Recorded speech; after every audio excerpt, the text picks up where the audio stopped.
Well, aligned with Ray Dalio's cycle of empire, the three characteristics you always see during the declining years, and you saw this in Portugal, Spain, Holland, Britain, and you tell me if we're seeing it today, but it's essentially the insolvency of the state, massive monetary expansion in order to paper over the losses because we've promised the public so much that we can no longer afford. Production's down, costs are up, so we expand the money supply to pay for everything that we have promised people. The second two are internal conflict, and this is a society that, in response to number one, right, when you expand the monetary supply, you massively increase wealth disparity and the wealth gap, and that creates this disenfranchised population who says, what the hell is going on here? Like, I played by all the rules, but I went to school, I took out the student loan that was recommended to me, but now I'm 30 and I got nothing, and that person's a multimillionaire. Obviously they cheated. What did they do, right? And you create enemies and you start looking for problems, and if you look for problems hard enough, you'll find them whether they exist or not, and you end up in this scenario where the public just can't get along about anything, and small issues become big issues, et cetera, et cetera. But the third piece that you need is, you can have the insolvency, you can have the internal conflict, but you need the external competitor. You need somebody who's powerful enough to raise their hand and tell the world, look, they've lost the plot here. We can carry the torch from here on out. Trade under our rules moving forward, et cetera. There's usually a war that marks that transition. We're kind of maybe there, but here's something though. When you say half of the states in America are now accepting minted coins as legal tender, that to me that's the American spirit. I'm like, that's what makes me bullish on America, is the sovereignty of the states, is that it's the only country that I know of that lacks the extent of federal overreach that you see everywhere else in the world. You still have the ability for the states to be somewhat entrepreneurial and fight for what they believe is right. And in Canada, we have that to an extent. It's actually much more similar than people understand, but our federal creep has gone way further right now. And so in response, we're now seeing three provinces in Canada, Alberta, Saskatchewan, and Manitoba, put forward legislature to push back on this. Alberta led the way with the Alberta Sovereignty Act, and Saskatchewan, the Saskatchewan First Act, but this is to push the federal government out of their policy and out of their borders of the provinces. And the media are calling these like separatist acts and all this stuff, but in reality, they're just reclaiming their constitutional rights.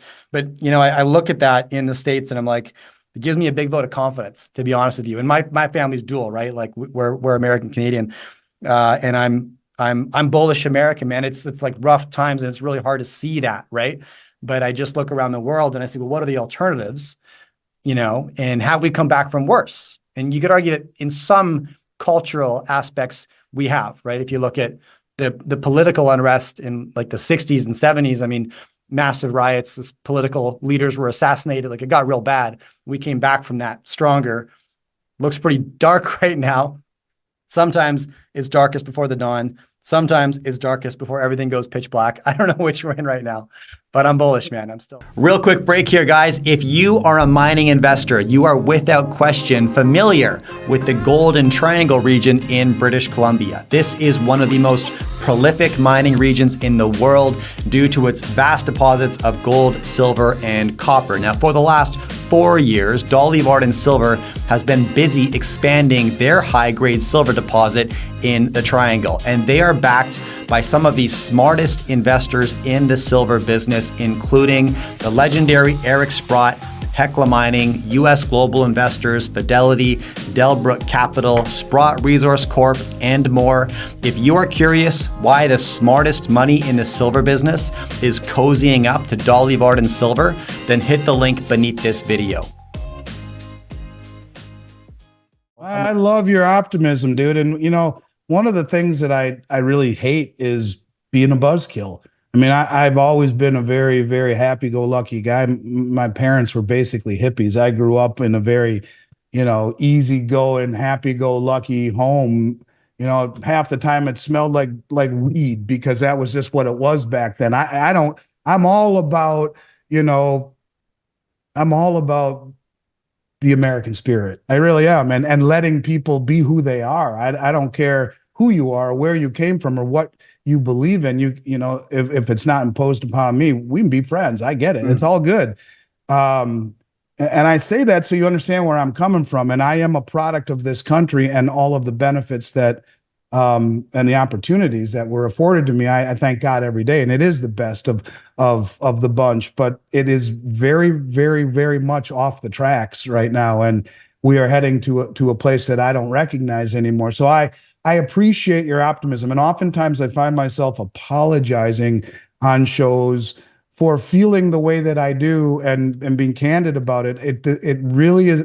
I am distraught over what has happened, and I hope that the American spirit. I hope this country can find unity where we're all Americans more than anything, rather than being classified. And you look at the way that they've done things here, where it's not equal opportunity. It seems, where everyone has the same opportunity. No, it's not. It's not about merit any longer. It's about, gender, or it's about race, or it's about, sexual preference, or whatever it may be. These things have never been part of the fabric of this country. And that's why ultimately we were united, because it doesn't matter if you were born in the inner city or on a farm or in the suburbs, you all had equal opportunity if you worked hard.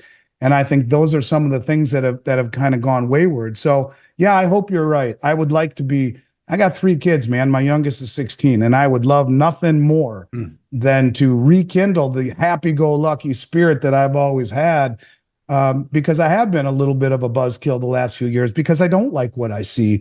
I hope you're right, and I hope that I'm wrong. I hope I'm wrong on everything I see, and I say that publicly.